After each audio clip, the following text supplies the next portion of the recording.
యొక్క సృష్టితాలలోని మనిషి దీనికి అతీతుడా లేక స్వతంత్రుడా లేదనే సమాధానం వస్తుంది.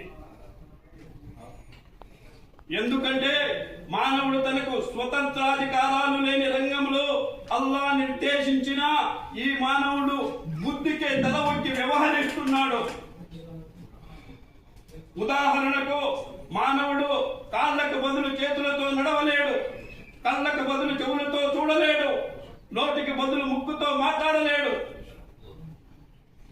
దీనివల్ల తెలిసేది ఏమిటంటే మానవుడు అన్ని రంగాలలో సర్వ స్వతంత్రుడు కాడు. కానీ దేవుడు మానవులకు కొన్ని స్వేచ్ఛాధికారాలు ఇచ్చాడు. మానవులకు మాత్రమే మంచి చెడు ధర్మాల విచక్షణ జ్ఞానం ఇచ్చి అందులో ఏదైనా ఎంచుకొని ఆచరించే స్వేచ్ఛ ఇచ్చాడు. మానవుడు దేవుడిచ్చిన ఈ స్వేచ్ఛను వినియోగించుకొని దేవుడు నిర్ణయించిన ఆరాధనా పద్ధతులు, కుటుంబ సామాజిక ఆర్థిక విధానాలను పాటించి అల్లాహ్కు విధేయుడైపోవచ్చు, లేదా వాటిని తిరస్కరించి అవిధేయుడైపోవచ్చు.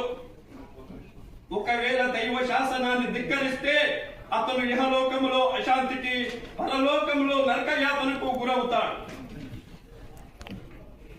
దానికి బదులు అతను దేవునికి విధేయుడై ఆయన ఆజ్ఞలను శిరస వహిస్తే ఇహలోకంలో శాంతి, పరలోకంలో దేవుని ప్రసన్నత భాగ్యం మరియు స్వర్గ సౌఖ్యాలు లభిస్తాయి.